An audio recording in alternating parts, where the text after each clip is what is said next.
Welcome, kind people. So I've not been videoing for a while, and that's okay. I came to terms with it. I acknowledged it, which was good. I acknowledged things that were going on in my head, and I really took time to listen to myself and understand what was happening in my mind. And I realized that there was a lot of thoughts running around in my head every time I wanted to create. What will people think? What will people do? Will they laugh at me? The quality is maybe not good enough. I'm not good enough. So all these things were just rushing around in my head.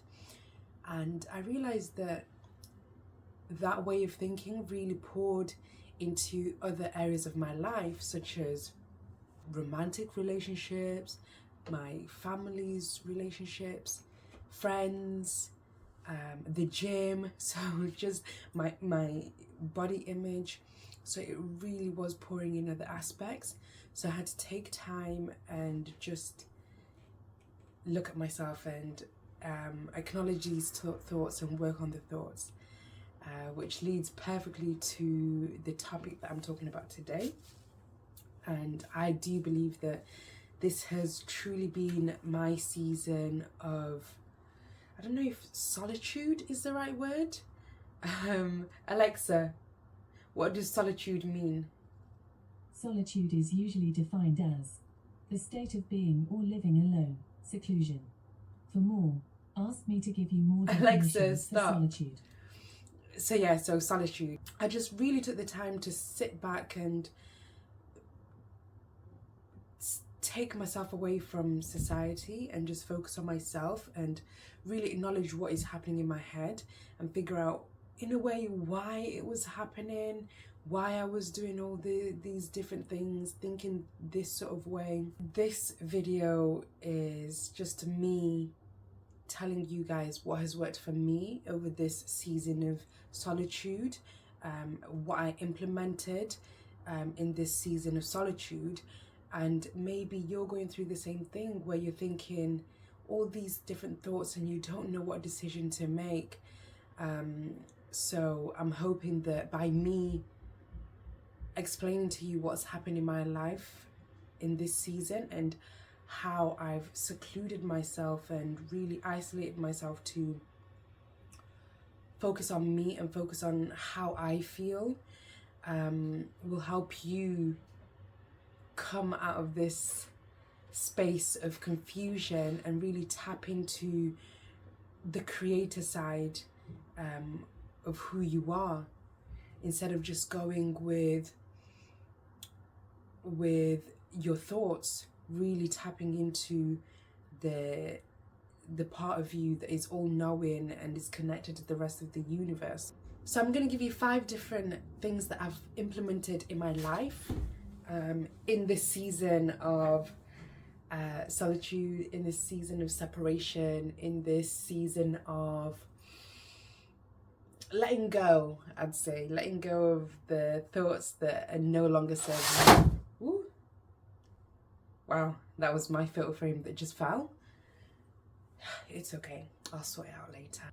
So the first thing that I've implemented is saying no to people, saying no to events that no longer serve me, saying no to things that are not in line with me and aligned with the woman that I'm becoming.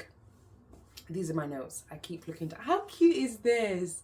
My mum bought it me. At first I was like, I was thinking in my head, oh my god, am I a child? And then every time I look at it, it actually makes me so happy because it's got like tigers, elephants, zebra. I was gonna call that the zebra, but zebra and the giraffe. Okay, back to where I was. I get distracted quite easily if you've not noticed. So yeah, saying no. And you know, I realized that drinking and smoking does not serve me. I used to do that, I know, naughty bell. But we all go through them phases. And I realized that it doesn't serve me, so I stopped doing it. And also saying no to friends who want to do things and I don't necessarily want to do it, but I say yes anyway because first of all, I've got nothing to do, and also second, people pleasing, not realizing that me doing work on myself is what is required to become the person that I need to become, and not necessarily become someone who pleases everyone and doesn't achieve their dreams. And I realized the more I said no to friends, the easier it became, obviously, and also the more we respected each other. I feel like now they know that I'm focusing on myself, and I did communicate to them that I was focusing on myself, and they really respected that, and they now support me more instead of encouraging me to do things that are no longer in line with me. And by saying no to these things that no longer serve me, whether that's the alcohol, the smoking, the late nights partying, going out for food all the time, you know, just I can't think of anything else because they were not. Oh, also I said no to going to the carnival, and that's because I was spending a lot of time alone, and I realized that it's not in line with who I was. And luckily, my best friend, shout out to Akuj Ball, she also had the same feeling, and we didn't go to carnival, even though all year we were so excited about this carnival. We both said no to it, and it opened up opportunities for both of us. For myself, it was the next thing that I was going to talk about, which is I went to a... Anyway, no, I'll talk about that later. How about I talk that when it's time to talk about that? Let's focus here. So yeah, so saying no is just another way of making space for yourself, making space for healing, making space for opportunities that do serve you and are aligned with who you are, instead of opportunities that don't help you grow, from my experience. The second thing that I did was surround myself with like-minded people. So whether that is my friends that I'm hanging around with, even though I wasn't really hanging around people, the only person I hung around was actually my best friend, and obviously it was all phone because she lives all the way in London. However, it wasn't as much as I was hanging around with her before, because I felt like when I was hanging around her and other people, I wanted to be like them. I wanted to, not even wanted isn't the right word, it was just more, I was getting influenced by them a lot, and it wasn't negative influence whatsoever. However, I just felt like I needed to be like them so I can succeed. And I realized it's not about that, it's about figuring out what works for me, you know? Waking up at 5 a.m. every day doesn't work for me. It did for a certain period of my life. However, now that I'm going more with how I feel and how my body feels, I realize 5 a.m. in the morning, oh God, no. Having also having like a strict structure, like strict plan that I have to follow. Wake up at this time, go this time, do that this time, time. It just made my mind want to explode, because time was just, it felt like I had no time to do anything, because a lot of the time, because I'm thinking about time, I'm really in my head. But anyway, that works for people, certain groups of people, but it didn't work for me. So I was in this season of solitude. It's my time to really figure out how I work, and I've started figuring that out, and it just feels incredible. Oh yeah, also like surrounding myself with mentors on YouTube, which was, you know, Lewis Howes and all these incredible people that I listen to on YouTube that just inspire me constantly and make me feel so good. And yes, I would advise to surround yourself with people who are like-minded, people who have achieved the certain level of whatever it is you want to achieve, whether that's through spirituality, finance. So really surround yourself with people like that, and the more you surround yourself with that, the more you're able to attract friends like that. Like now I've attracted about 5 different people in such a small period of time, 5 different people who are in line with the way I speak about spirituality, with the way I think about life. So I would recommend just, yes, start surrounding yourself with people and things, audios and videos of the sort of person that you're becoming and want to continue becoming. Yeah. Number three, the third thing that I did was last week I went on a semi-silent retreat. And wow, oh my God, it totally, it blew my mind. It totally blew my mind. 1 minute I was happy, the next minute I was sad, the next minute I was crying happy tears, sad tears, mad tears, angry tears.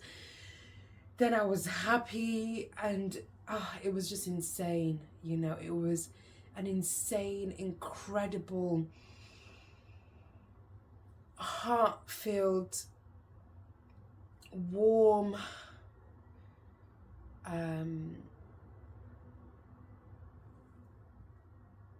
God, I can't even think of words right now. That's how good it was. It was so good. It was such a beautiful experience.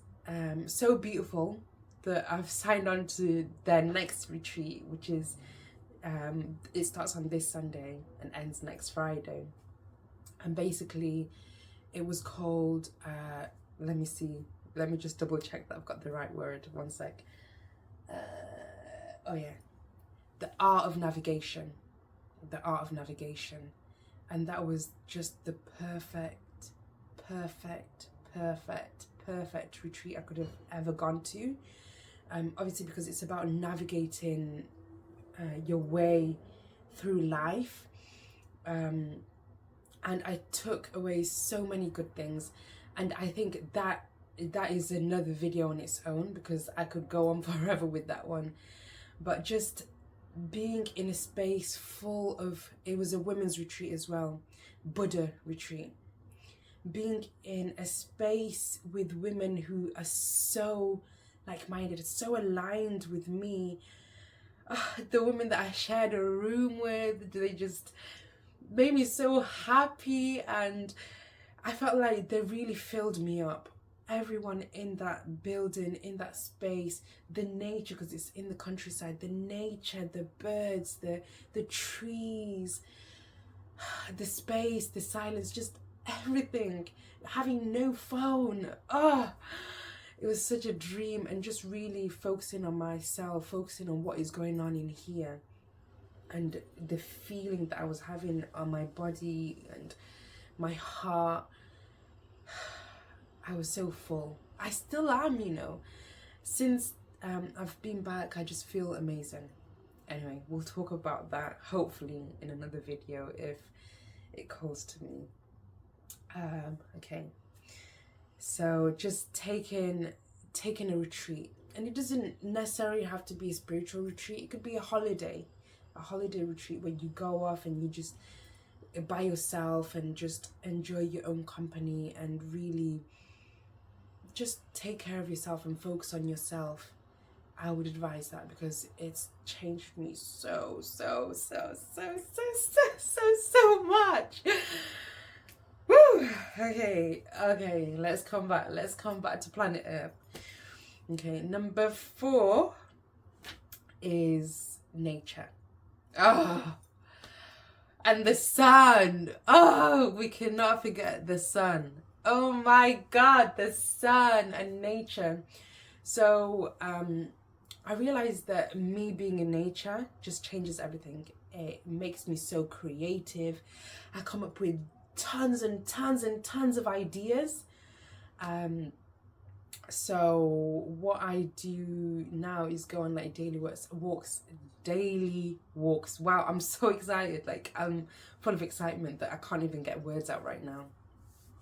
Daily walks, and I was doing that before the retreats anyway.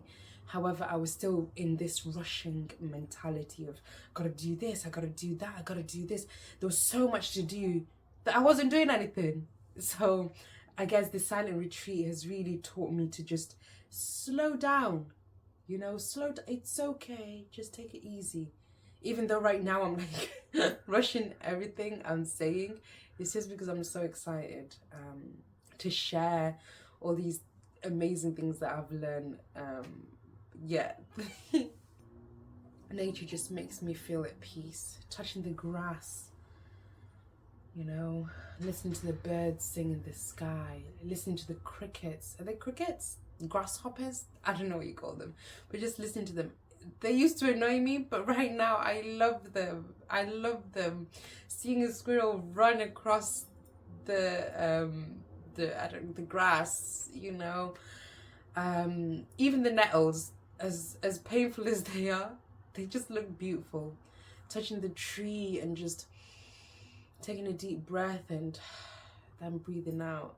I feel like I'm just soaking up all the energy from that tree, all the positive energy, and it fills me up and I just feel so relieved, you know. My feet on the grass, sitting down on a hot day, the sun kissing, caressing my skin, with my book reading, some water, drinking water, and just filling my soul with energy, positive energy. Number 5 is my morning routine. Such a divine morning routine I have, you know. The morning routine is just everything for me. It's really everything for me. I think basically I do some yoga in the morning, 20 minutes yoga, and then 20-minute meditation, sometimes 30 minutes, sometimes an hour. It just really depends on how I feel. And then I've got a list of questions that a sweet friend of mine shared with me, because that was part of her morning routine, the questions. So I go through these questions every morning. Gratitude, you know, writing 10 different things I'm grateful for. When I start my mornings like that, and I've been doing it religiously now, since I came back from my retreat. I was doing it before, like pretty much every day. However, it wasn't the same. I feel like now I've tapped into like my spiritual self. I'm really able to see that my thoughts are not my thoughts are not me. They're just things from the past, you know, experience from the past. And being able to be awake and aware of this, I'm just like, I can control how I feel and how I think and how I move and the choices to make. But yeah, excitement, you know, the excitement, I don't want to shut the excitement down. Excitement stay, but like let me express myself properly to everyone so they can understand. So that's it. That's the 5 steps. The morning routine is really important to me. I've noticed that that's what creates the energy that I need for the rest of the day. So I would highly recommend a morning routine for you if you haven't got one, you know, just to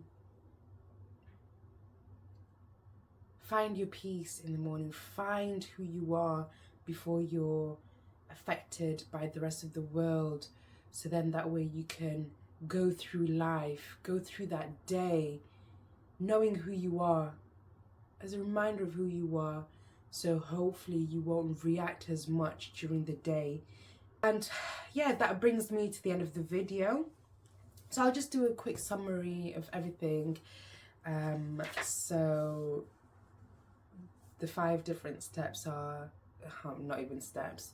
So the one thing for me was saying no, saying no to different things, opportunities that don't serve you, people who don't serve you, things that you used to do that no longer serve you.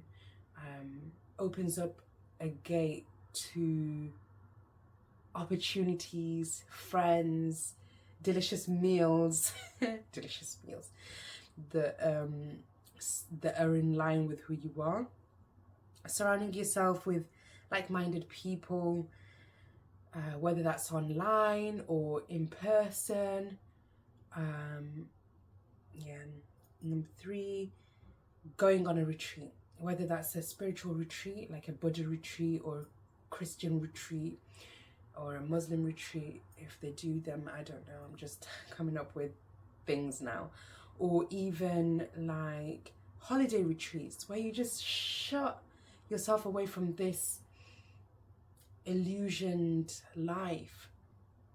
And 4, surrounding yourself with nature, because we are connected to nature, we really are, and it just feels like it fills you up with life and peace. And then number 5, morning routine. For me, a morning routine is vital because I really set the tone for the day. I set that tone high and I know who I am, so then that way I can go through the day knowing who I am and with the energy that I created in the morning. I really hope you've enjoyed today's video. It's so different to what I normally share. I just thought it was the right thing to share today. And if you like this video, you know what to do. Give it a thumbs up, share it with your friends and family, and I will see you maybe next week, maybe tomorrow, maybe in a month's time. Who knows? Because right now I'm doing things from a place of peace and kindness to myself and to everyone else. So whenever the message calls, I will share it for sure. Okay, so that's me over and out, and I will see you in the next video. But for now, have a fantastic day and stay blessed. Oh wait, not blessed. Someone told me that blessed, be less, so you're being less. So now I always second think that word. For now, peace, kindness, and love your way. Peace out. Joy, happiness. Joy, joy, happiness. Smile. Bye.